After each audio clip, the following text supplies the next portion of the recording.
Cordiales saludos a la audiencia de Hoja de Ruta. Estamos con el candidato asambleísta por la provincia de Pichincha, Distrito Norte de Quito, Javier Veloz. Y tal como nos comprometimos, tú estuviste en la primera entrevista a un medio de comunicación ya como candidato y quedamos aquel día en que vamos a hacer lo posible por estar también en el cierre de tu campaña. Hoy estamos a pocas horas de que empecemos el silencio electoral. Entonces hemos creído conveniente volver a conversar contigo y no sé, pues a un paso ya de la Asamblea Nacional. Así es, las promesas hay que honrarlas, hay que cumplirlas.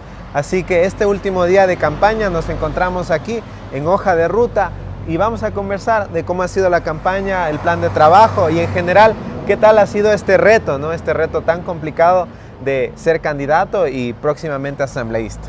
Bueno, vamos por el otro lado mejor de la Asamblea. Sí, vamos.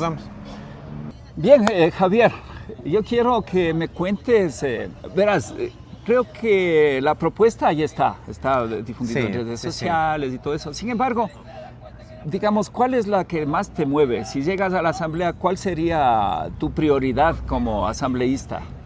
Bueno, ya hemos hablado de seguridad, de empleo, de educación, incluso de las diversidades sexogenéricas, pero algo que también me mueve mucho, mucho más allá incluso de porque mi abuelita falleció cuando yo tenía 16 años y a mí marcó mucho mi vida, es el trabajo por los adultos mayores. Y de hecho, en un inicio te contaba que dentro de la lista de candidatos se encuentra una persona adulta mayor. Entonces creo que es importante también que los asambleístas trabajen en pro de los derechos de los adultos mayores. Yo de hecho he hablado mucho del envejecimiento activo. ¿Y a qué se refiere este técnico?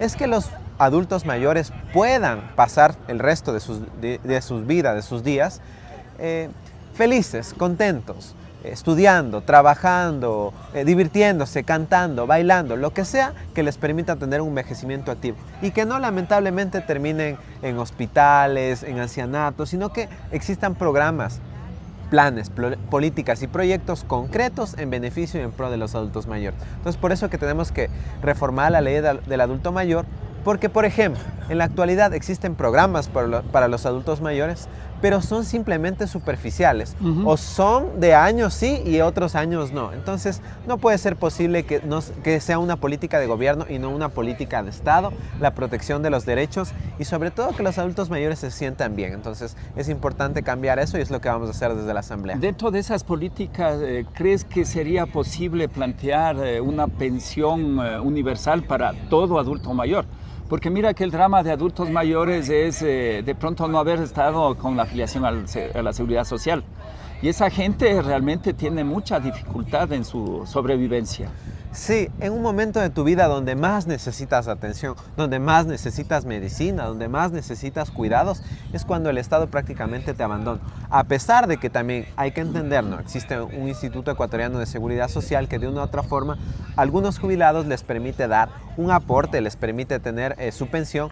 También, claro, como tú lo mencionabas, existen adultos mayores que no han tenido esa oportunidad, no son jubilados y prácticamente tienen que andar mendigando en las calles. Entonces, ¿qué decirles o qué comentarles? Sí, es necesario hablar de políticas, planes, proyectos que de forma general garanticen que todos los adultos mayores, por ejemplo, tengan acceso a la salud, que sea una prioridad. Yo sé que esto puede ser incluso un poquito discriminatorio con los jóvenes, y lo digo yo porque yo también soy un joven, yo también puedo enfermarme, pero creo que sí hay una diferencia muy marcada en que se enferme un adulto mayor y se enferme un joven. De una u otra forma uno podrá resistir, aguantar, pero si no se tratan enfermedades complejas que ya viven los adultos mayores en una edad avanzada, o no se les permite el acceso a medicinas, que es prácticamente lo básico, o a una atención prioritaria en las citas médicas, pues estamos hablando de que estamos dejando que nuestros adultos mayores se mueran. Y eso hay que cambiar, hay que darles prioridad. No puede ser posible que nuestros adultos mayores estén abandonados, y por eso creo que somos la única propuesta que está hablando de los adultos mayores, porque mucho más allá de incluso de decirlo en palabras, lo hemos vivido. Yo, junto con otros compañeros, por ejemplo, organizamos el Festival del Adulto Mayor. Hay muchos adultos mayores convergieron y cantaban, bailaban, unos mostraban sus emprendimientos. Entonces nosotros creemos que todavía los adultos mayores tienen mucho que dar, pero hay que darles las garantías para que eso suceda. Qué bien, me alegra de escuchar esas propuestas. Yo creo que ya estoy entrando también en ese rango, digamos, de adulto mayor. Entonces, siempre se está pensando en que necesitamos, pero yo digo, todas las personas necesitamos de la salud, necesitamos de las atenciones que tiene que darnos y las garantías que tiene que darnos el gobierno, el que sea, el gobierno de turno. Y en ese sentido creo que la misión de los asambleístas es precisamente velar porque los derechos de la gente se cumplan y que sean mejorados, o sea, no a la regresión de derechos, eso también hay que tener clarísimo. Entonces, bueno, pero sabes que yo quiero sacarte un poco del tema electoral porque obviamente en las redes sociales están tus propuestas, creo que ya en la campaña has desarrollado. Yo quisiera conversar un poco de tus anécdotas, cómo te ha ido en la campaña, por ejemplo, alguna dificultad que hayan atravesado en la campaña. Bueno, hay muchas, créeme, para mí este ha sido un aprendizaje muy importante para mi vida. De aquí Javier Veloz ya no será el mismo. Así que independientemente del resultado de las elecciones, sean positivos o negativos, para mí ha sido un proceso importante, un proceso de construcción que me ha permitido fundamentalmente conocer la realidad de mucha gente que vive, por ejemplo, aquí en Quito. Porque yo al representar al Distrito Norte de Quito, he tenido que recorrer varios barrios. Ya conocí a la mayoría. ¿Cuántos barrios te has recorrido? A ver, más o menos. Siquiera, sin mentirte, unos 100 barrios. Unos 100 barrios, sí. Y de esos barrios, ¿cuál es el que no te llamó más la atención, digamos? Ya, justo eso iba y te iba a comentar el caso particular de Pablo Arturo Suárez. Pablo Arturo Suárez comenzó como una cooperativa, ahora ya se está en su proceso de legalización, ahora ya tienes incluso su promejoras, todavía les falta en los últimos pasos de que les permitan ya tener sus escrituras, porque aún tienen una escritura madre, es decir, simplemente están fraccionados de hecho, pero no de derecho.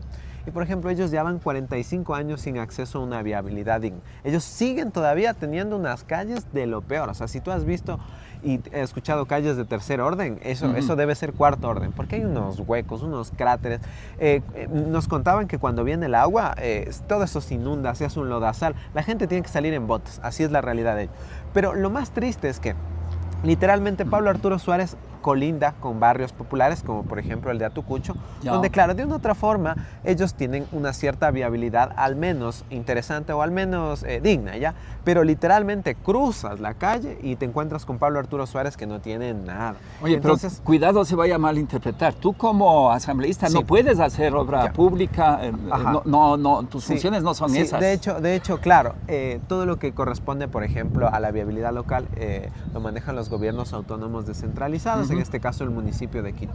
Pero ahí incluso te doy también un adelanto, capaz no se ha hablado mucho, pero yo le digo esto en los barrios, ¿qué es lo que proponemos? Queremos reformar la Ley Orgánica de Participación Ciudadana y el COTAD, para que se destina al menos el 10% en obras prioritarias para la gente, pero que esas obras no sean escogidas solamente por el gobierno. Que los presupuestos participativos que tú tal vez has de haber escuchado, claro, que son los presupuestos que la gente dice, yo quiero esta obra porque es la que más me beneficia, yo quiero tal obra porque es la que más me beneficia, pero que lamentablemente aquí, porque yo conozco de realidad, te contaba que fue asesor en el Consejo Metropolitano, prácticamente se pelean por las obras, y como es tan pequeño el presupuesto, lo que nosotros buscamos igual como partido es que se reforme la Ley Orgánica de Participación Ciudadana y se garantice que las obras sean, sobre todo de los presupuestos participativos, que es las que más están cercanas a la gente, sean prioritarias y sean prioridad desde la gente, es decir, que la gente escoja esa obra. Entonces créeme que en un barrio por ahí va la propuesta, ahí va la propuesta, cambiar esa realidad, que sea desde los sectores populares, desde las organizaciones sociales, de los comités promejoras, las asambleas barriales,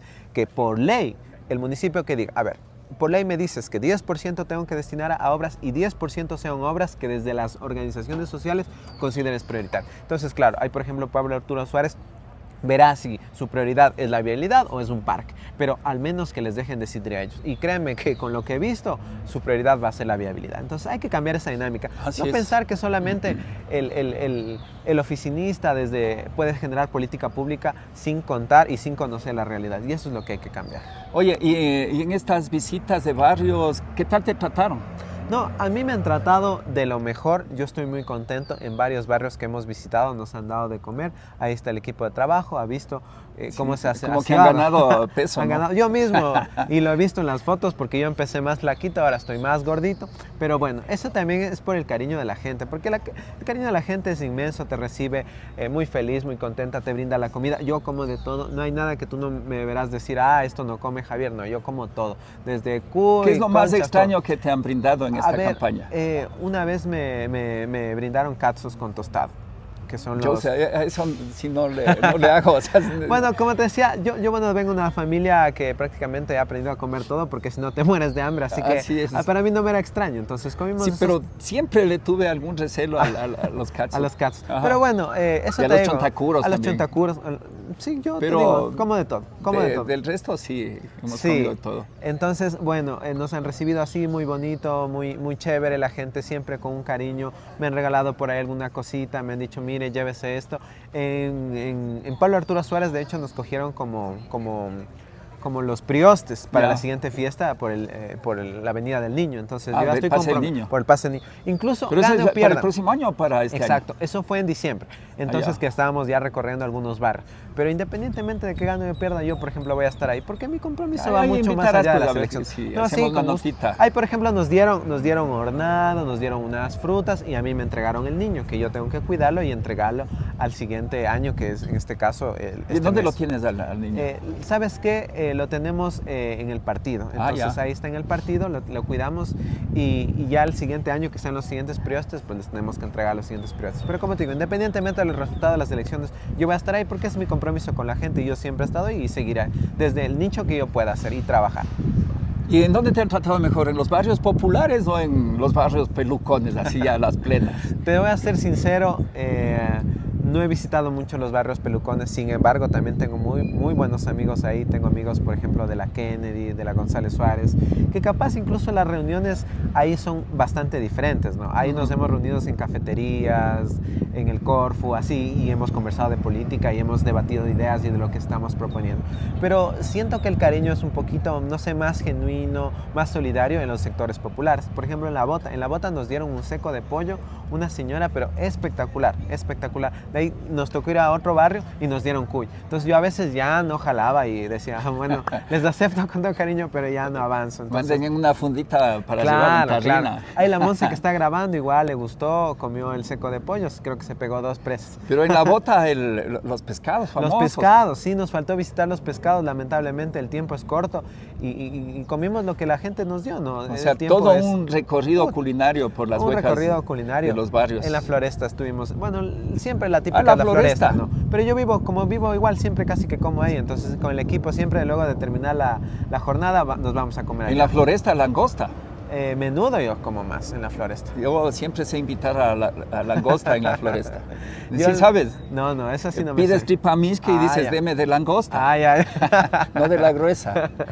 Bueno, también me gusta mucho la tripamisque. O sea, como te digo, yo en el tema de comida no me hago problema. De hecho, ha sido fantástico lo que hemos vivido, hemos conocido. Casi me enfermo por ahí. Porque bueno, ya sabes, también probar tanta comida sí te puede generar complicaciones, pero aguantamos y por eso estamos aquí también por la gente, porque es importante también que la gente vea que nosotros somos igual que todos, ¿no? Que esta es una sociedad diversa y que al final del día todos debemos trabajar y jalar por un mismo proyecto. Y en estos recorridos del tema de seguridad, ¿cómo te has sentido, cómo se han sentido el equipo tuyo en el tema de seguridad? ¿Ha habido algún problema, algún incidente a veces que se les ha perdido algo, se les han robado? Sí, sabes que lamentablemente sufrimos un hecho muy complejo donde a mi equipo de comunicación le robaron todos los instrumentos de trabajo, la cámara, la computadora. Y por ejemplo ahí tocó asumir y casi fue $2,000 en pérdida. Entonces, en una campaña que, como yo te comentaba en inicio cuando nos conocimos, una campaña pobre, una campaña que yo me estoy gastando de mis ahorros, ¿no? O sea, nadie a mí me financia, nadie me viene y me ha dado $1. Entonces, es complejo, ¿no? Para estas candidaturas jóvenes que quieren meterse en política es muy difícil. Pero incluso ahí, ¿no? Recordaba también, no sé si tuviste esos datos de que hay 236 asambleístas que están vinculados a temas penales, pero también sacaron una nota donde los asambleístas o los candidatos a la asamblea que, por ejemplo, han declarado que no tienen nada. A mí me daba bastante risa porque yo en verdad no tengo nada. Si tú puedes revisar mi declaración patrimonial, no tengo ni carro, no tengo ni casa. O sea, tengo 27 años, mi vida la pasé estudiando, trabajando, he intentado ahorrar algo de dinero, pero lamentablemente, por ejemplo, ahorita se me está yendo todo en esta campaña. O sea, en tu patrimonio está prácticamente en cero. Claro, está en cero y eso me daba risa porque hay gente que es como que piensa también que los jóvenes Empieza a que dudar, hacen político, claro, y que empiezan has a hecho dudar. una declaración falsa. Exacto, y yo por eso, de hecho, voy a hacer luego un video aclarando, incluso les he invitado a algunas personas que han subido esa información a decirles, revíseme, no tengo, o sea, tengo incluso una deuda por un crédito educativo que lamentablemente, como yo ingresé a estudiar a los 17 años de edad, esa deuda no la podía adquirir. Exacto, no la podía adquirir yo. Todavía están en complicaciones. Eso, y por ejemplo, en este caso, yo entré a estudiar a los 17 años a la universidad, 16 y un poquito más, casi llegando a los 17. Entonces, como era menor de edad, yo no podía contraer una deuda, entonces tuvieron que hacerlo mis padres, pero al final del día yo también pago esa deuda. Entonces sí es complicado, ¿no? Que a veces también hay prensa y hay que decirlo con frontalidad un poco, que de forma maliciosa intenta hacer quedar mal. Y yo lo digo incluso a candidatos jóvenes, ¿no? Que están intentando hacer una nueva política, y es chistoso porque yo tengo compañeras que casi son de mi edad, que igual están de candidatos a la asamblea, Nicole Dávila, María José Santos y otras compañeras, que ellas tampoco tienen nada. Entonces nos ponen a los cuatro, nos ponen... según estos candidatos dicen que no tienen nada. Y yo he conversado con ellos y me dicen, es que no tenemos nada. Y es chistoso, ¿qué quieres que me invente? O sea, entonces también es un poco triste pensar, ¿no? Que para estar en política, que para participar en política tienes que tener carros lujosos, una casa enorme. Entonces, ya, pero digamos, tu campaña, si haces así un valor, una cuenta, ¿cuánto más o menos representa el pelear esa candidatura y hacer una campaña? ¿Cómo lo has hecho tú, digamos, en términos de mucho esfuerzo, recorriendo los barrios, o sea, mucha suela desgastada? Ver, primero, mucha suela, nosotros incluso a veces nos toca ir en bus, otras veces me presta el carro mi papá, así te lo digo con frontalidad, y me muevo en el carro de mi papá. Nosotros invertimos lo poco que teníamos en manillas, algo barato, me compré unas 5,000 manillas, es lo que he estado dando a la gente para que conozca quién es Javier Veloz, aquí de hecho tengo una. ¿Qué más hemos gastado? Lo que se gasta en comer, cuando sales te toca alimentarte con tu equipo. Pero por ejemplo, a ver, como es una campaña pobre, una campaña complicada, a diferencia de otras que tú ves que regalan camisetas por doquier. Y cartones, cualquier cantidad. O sea, una política sucia, incluso diría, y la misma populista de siempre, clientelar, que al final del día creo que la gente también está cansada, pero difícil también decirles no cojan, ¿no? Si te regalan un kit alimenticio, muy difícil decirles no cojan. Pero bueno, en este caso yo te diría que ha sido muy complicado, como te digo, hemos logrado hacer con lo poco que tenemos. Por ejemplo, mi equipo de trabajo son personas que están graduándose en la universidad en área de comunicación, entonces son profesionales que han creído en el proyecto, que han pensado en el proyecto y me ayudan. Lo mismo, dan una mano. Dan una mano. Entonces, eso también te ayuda y es un motor, sobre todo cuando vives una campaña sin recursos. Entonces, en ese escenario, decirte que no sé cuánto gastaría, la verdad, se me fue. Yo tenía como unos, como unos $3,000 tenía yo, casi $3,000, $4,000, algo así, que me he gastado. Entonces, no digo inclusive para gente que está pensando en unas próximas elecciones. Pero una campaña más o menos pobre, que ya vaya muy pobre, porque solo les digo haciendo algo. Ahorros, digo. Claro, hay que ahorrarnos. Si no quieres que vengan empresas y te digan qué hacer, qué no hacer, que eso sí es lo que jamás a mí encontrarán en Javier Veloz, alguien que le diga qué hacer y qué no hacer, tienes que ahorrar y prácticamente empezar a pensar que la política también, los políticos honestos no ganan, gastan, así es la realidad. Entonces, en este escenario decirte que ha sido complicado, pero vamos saliendo, ¿no? Vamos saliendo sobre todo con ese énfasis de querer cambiar la política. No sé si revisabas, casi $2.5 millones creo que se había gastado ADN en pautaje, solo en pauta, no en los grandes eventos que hacen. Bueno, ahí hay un montón de plata. Ya, entonces, pero hay por ejemplo, hay un tema medio irregular. No me acuerdo cuál era la declaración que hacía Daniel Noboa en el inicio de su campaña, pero era como unos $500,000 o $700,000. Por ahí iba. Si tienes un patrimonio de $700,000, ¿cómo te gastas 2.5 millones solo en pauta? Entonces creo que ahí deberían estar pendientes y molestando, pero no a la gente que en verdad no tiene nada. Lamentablemente estamos trastocados con todas estas lógicas de un poder que es abusivo. Abusivo totalmente, porque está usando recursos públicos para su propio beneficio, o sea, no para el beneficio de lo que tiene que hacer como gobierno, sino para beneficiarse personalmente y a su entorno. Ujú. Pero bueno, ese es tema que Sí, ya sí. iremos viendo y a la final en las urnas se gente definirá. también tendrá que Espero que decidir. la gente también reflexione y vote por quien conviene votar, ¿no? Exacto. No voy a decir por quién, pero Ajá. por quién conviene Por la votar. 17. Y a propósito de por quién hay que votar, hablemos un poco de los candidatos, no, más bien de tus candidatos, especialmente Pedro Granja. ¿Cómo le ves? ¿Cómo está? Bueno, yo le conozco a Pedro desde esta elección, bueno, ya casi que vamos conociéndonos como unos 7, 8 meses, desde que estábamos en conversaciones para que él sea nuestro candidato por el partido. Y la verdad he quedado muy admirado, es una persona extremadamente inteligente.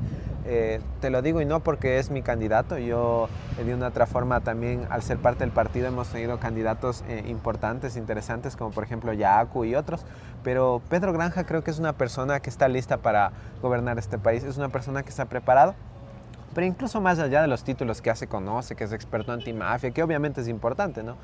Él en verdad conoce la realidad. Yo recién veía, y bueno, yo sé que es un poco confidencial y todo, Pedro recién subió una foto con su madre. Su madre era una mujer negra y él está orgulloso de eso. Él vivió en uno de los suburbios ahí en Guayaquil. Nos contaba su historia, entonces él palpó la realidad de lo que no es tener para comer, de lo que es tener un barrio privado, como lo dice, un barrio privado de agua, privado de luz, privado de alcantarillado. Entonces creo que es interesante que personas que hayan venido desde abajo, pero de verdad desde abajo, puedan lograr a tanto y llegar a un debate que él incluso lo mencionaba, ¿no? Ya estar aquí para mí es una victoria, porque una persona que prácticamente se esperaba de que se convierta en delincuente está terciando para una candidatura a la presidencia de la República. Entonces creo que eso es admirable. Recalco también de nuevo su inteligencia, es un hombre muy preparado.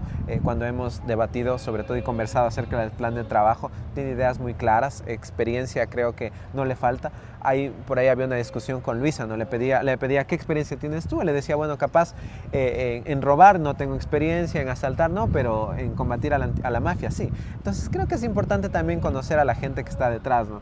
Porque él también lo ha dicho, ¿no? Él también ha vivido esa realidad de estar en una campaña pobre. De hecho, teníamos un recorrido que hicimos por Calacalí, donde todos así, con Pedro, con Vero, con Elcita Guerra, nos sentamos a comer menudo. Así, o sea, ese era nuestro almuerzo. No es que, a diferencia de otros candidatos que se van a los mejores hoteles, no. A veces, incluso con Pedro, nosotros mismos, con la casa de otros candidatos, le prestan para que él duerma ahí. O sea, esa es la realidad de gente que en verdad lo que le interesa es cambiar el país y conoce y palpa la realidad de este pueblo. Entonces, oye, interesante eso también. Y al respecto también, bueno, ¿cómo te podría decir? Para el Ecuador me parece que fue un descubrimiento la candidata a vicepresidenta Verónica Silva, porque claramente, y eso es indiscutible, ella es la que más brilló en el debate vicepresidencial.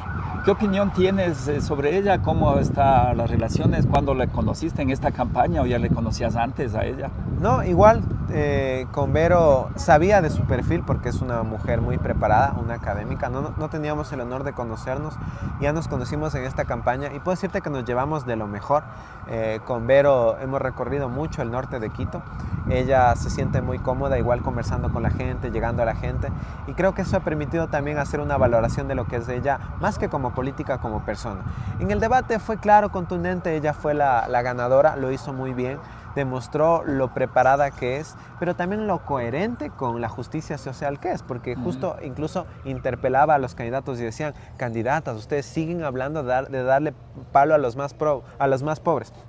Y lo dijo, y creo que fue una de las frases más contundentes, hay que arrancarle de los grupos criminales a los niños, a nuestros jóvenes, y hacer políticas sociales que les permitan a los jóvenes ya no ser cooptados por los grupos de delincuencia organizada. Entonces creo que fue muy decente, muy preparada, y creo que es un cuadro digno que representa en este caso al Partido Socialista Ecuatoriano.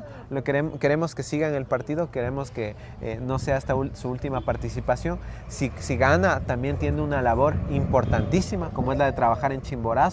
Allá existe la mayor tasa de desnutrición infantil, peor que Haití. Solamente con esos datos ya te darás cuenta lo mal que estamos como país. Entonces creo que es importante que exista también una vicepresidenta preparada, pero con un enfoque claro, ¿no? No vamos a vivir lo que ya vivimos con el último caso y también en los últimos años, ¿no? Que a veces el rol de las vicepresidentas ha sido netamente de estar ahí pendiente cuando no esté el presidente. Entonces creo que hay que darles roles claros. Pedro le ha dicho, te vas a encargar de trabajar y luchar porque se reduzcan esas tasas de desnutrición infantil, sobre todo en Chimborazo, y por eso se ha hablado incluso de mover la vicepresidencia ya a Chimborazo, a una provincia que lamentablemente tiene esos índices tan altos de desnutrición infantil. Interesante propuesta. Y, a ver, tú te imaginas ya como asambleísta. ¿Qué te falta para llegar a asambleísta? Más bien, ¿cuántos votos son los que necesitas? Bueno, según los datos, yo necesitaría el 10%, que es más o menos 50.000 votos para entrar de cajón y que ahí no te metan mano, porque hasta eso es complicado en este país. Digamos que yo arrastre y llegue a un 8.5%, que es lo que necesitaría rasgando, ¿ya? Ahí hasta te pueden bajar en el CNE, y te lo digo con total frontalidad, porque he visto, he pasado. Yo también he asesorado en otros sectores y he visto que ha tocado incluso ir a abrir las urnas para que vuelvan a contar, porque ahí te hacen la mano chueca. Entonces, sí, lo que me falta son los votos. Solo te faltan los votos. Pero yo creo que va a haber una votación importante. Estoy bastante expectante de lo que pueda pasar. Hay bastante apoyo. Optimista también. Te diría que en todos los recorridos de los barrios hemos ido levantando información, dirigentes barriales. Entonces tenemos, por ejemplo, un grupo importante de dirigentes, más o menos. Pero los dirigentes reciben a todos los candidatos. Sí, pues. a ver, justo eso iba. Y yo sé que justo los dirigentes también reciben a varios candidatos, pero a diferencia de muchos candidatos, lo que se les ha planteado incluso en las visitas de los barrios es que nosotros no venimos solo a hablar, sino venimos a demostrarles que con acciones ya hemos cumplido. Yo te decía, tuve la oportunidad de trabajar en el Consejo Metropolitano y yo como abogado, obviamente solamente asesorando, ayudé a muchos barrios cuando era asesor del Consejo Metropolitano. Entonces ellos ya conocen cómo ha sido mi trabajo. Yo les ayudé, por ejemplo, a que sean recibidos en comisión general a toda la parroquia Belisario Quevedo. Hice los oficios, toda la parte jurídica y así mismo en Pablo Arturo Suárez, hice los estatutos y así. Entonces ese trabajo ya lo conocen. Entonces yo lo que les he dicho, ya me conocían. Yo lo que les he dicho es, a ver, yo les vengo a hablar de mi propuesta, pero incluso más allá de las propuestas que son importantes, les vengo también a que recuerden, hacer un recordatorio de qué ya hemos hecho con ustedes. Entonces, si así, como un joven de 27 años, abogado, he podido ayudarles con un granito de arena de asambleísta, la labor va a ser más contundente y se va a poder trabajar sobre todo de una forma en la que las autoridades nos hagan más caso. Entonces creo que esa es la diferencia. Entonces, yo tengo, por ejemplo, te decía, este grupo de más o menos unos 190 dirigentes, que la mayoría ahí manda los mensajes, que están apoyando, veo cómo comparten en sus estados, me envían a los grupos de los chats de los barrios. Entonces yo estoy bastante optimista, ¿sí? Pero también asumiendo la realidad de que pase lo que pase, yo seguiré haciendo política, esa ha sido mi vida. Te iba a preguntar precisamente de eso. La política no solo son elecciones, para mí esto es un proceso. Yo seguiré ejerciendo sobre todo mi trabajo en el tema social, así que para mí no me es esquivo de que independientemente del resultado yo voy a seguir trabajando en pro de la gente. Y de hecho eso les he dicho, de hecho voy a hacer un hornado con todos los dirigentes en agradecimiento. Les voy a invitar a comer, porque creo que eso tienen que hacer los políticos. Los políticos no solo tienen que ir cuando están las elecciones. Me verás haciendo eso después de las elecciones. Pero ahí vas a estar unos 2 chanchos, 3 chanchos. ¿Cuántos serán? Yo creo que unos 2 o 3 vaca. chanchos. Pero por ejemplo ahí es bonito, porque hay una persona que me ha dicho, qué chévere Javier, qué chévere que tengas esas ideas, yo te voy a donar un puerquito, yo te voy a donar las papas. Entonces, y vamos a hacer con todo el equipo, vamos a cocinar. Entonces, eso es lo lindo. A mí me ha gustado esto, me he sentido contento, me he sentido muy optimista, con esa visión también de que sí se puede cambiar este país y que claro es difícil, demanda bastante trabajo y plata. Cerrando, mira, se habla, bueno, dicen encuestas, ¿no? Y los medios de comunicación y todo el mundo habla de que la tendencia está polarizada en 2 candidatos. Si hay segunda vuelta, ¿a cuál de los candidatos apoyarías? ¿Pregunta fácil o difícil? Fácil. A ver, en primer lugar, quería también decirte que yo no confío en las encuestas para nada. Para mí aquí las encuestas no son para nada serias, yo critico mucho. De hecho, en algún momento hablamos con algunos compañeros y deberían enjuiciarles a estas encuestadoras, porque lo que intentan, y tú igual conocerás en la parte sociológica, es crear una esfera en la que simplemente... Imponer un relato. Claro, es imponer un relato de que hay 2 candidaturas y que si no votas por la una tienes que votar por la otra. Y eso mucho más allá de hacerle daño a la democracia, porque no es sano. Las encuestadoras no deberían hacer eso. También le hace daño a la gente, porque la gente, claro, se encuentra en un escenario de ¿y ahora qué hago? La prensa, los medios me dicen que solo hay estas dos opciones, entonces tendré que hacerlo. No es así. Yo les invito a analizar qué tan bien les ha ido a las encuestas en los últimos años, ¿no? Todas han fallado, nadie ha dado con el resultado más adecuado. Creo que solamente existen por ahí algunas candidaturas que tienen un voto fuerte, donde sí es inevitable, ineludible decir que tienen un fuerte apoyo, tal vez por la trayectoria, por los años que estuvieron en el poder, pero de ahí creo que todos los otros candidatos tienen posibilidades todavía hasta el último día, hasta que la gente se decide al último día, al último segundo. Así es, pero... Ya. A ver, ahora, justo... O sea, no me vas a responder la pregunta. Sí, a eso voy. La verdad, la decisión ha sido del partido y de hecho hemos evaluado ese escenario y nosotros no apoyaríamos en ninguno, creemos que ninguna de esas dos vías es la más adecuada para este país. Sin embargo, ya claro, es la gente la que decide qué camino tomar, pero el camino de la vieja política, el camino de esta nueva política que de nuevo no tiene nada, creo que no es lo más óptimo para este país. Entonces, como partido no apoyaríamos a ninguno de ellos. Y más que eso, la decisión también es de todo, ¿no? De la estructura del Partido Socialista Ecuatoriano. Yo no podría decirte a quién apoyar, a quién no apoyar, pero independientemente, por ejemplo, como Javier Veloz, yo no apoyaría ninguna de esas opciones. Bueno, ahí está.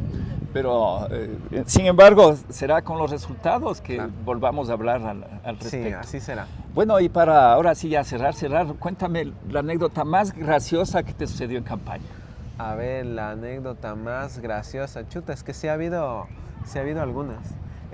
Muchas veces cuando intentamos grabar los videos, por ejemplo, con el equipo, mi equipo es muy joven y yo a veces por ahí se me da una muletilla o algo y me equivoco, entonces ya se ríen y se ríen y se ríen, entonces no me dejan grabar y siguen riéndose y le digo ya cálmate porque tenemos que grabar. Y una vez ya teníamos que grabar un video para un canal de comunicación y se reía y nos pasamos creo que riendo una media hora de la risa del uno del otro, que prácticamente no pudimos grabar y ya no pudimos ir a ese medio. Pero, o sea, para mí fue gracioso porque es la dinámica también de la juventud, ¿no? Reírse a veces de lo mal que te puede pasar, ¿no? De las equivocaciones. Y continuar, que ese siempre ha sido nuestra misiva como ¿Te jóvenes. atrasaste alguna invitación, alguna Sí, también sí me ha atrasado. ¿Bastante o poco?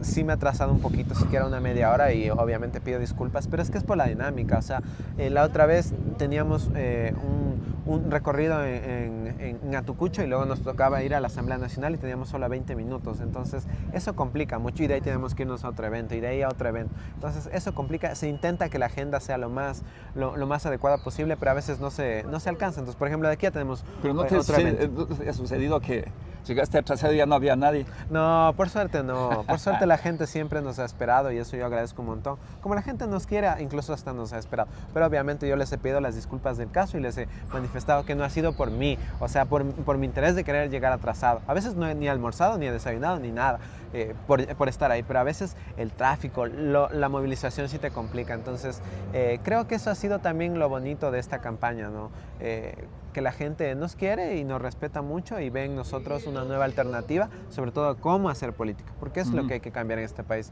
cómo hacer la política. Bueno, entonces ahora sí el mensaje final a los electores de la zona norte de Quito. No, nada más. O a todos los electores será. Yo creo que a todos los electores sería importante un mensaje, ya que estas elecciones van a marcar la historia del país.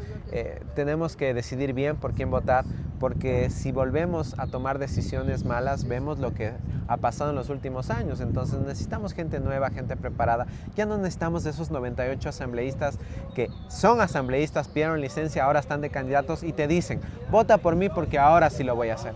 Si ya no lo hicieron cuando fueron asambleístas, ¿qué te asegura que ahora sí lo van a hacer? Ya aparecen tu ex que te dice, ahora sí no te voy a mentir. No, ya por esa gente no votemos, ya por esa gente no más. O sea, no seamos tóxicos. No, ya no seamos tóxicos, ya. Démosle chance a nuevas personas, incluso a nuevos partidos políticos. Entonces, nada más decirles, analicemos el voto, veamos las propuestas, quién en verdad está pensando en la gente, quién en verdad está preparada y sobre todo, a quién en verdad le importas tú.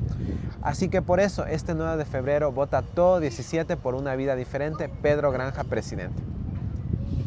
Muchas gracias y nos vemos pronto.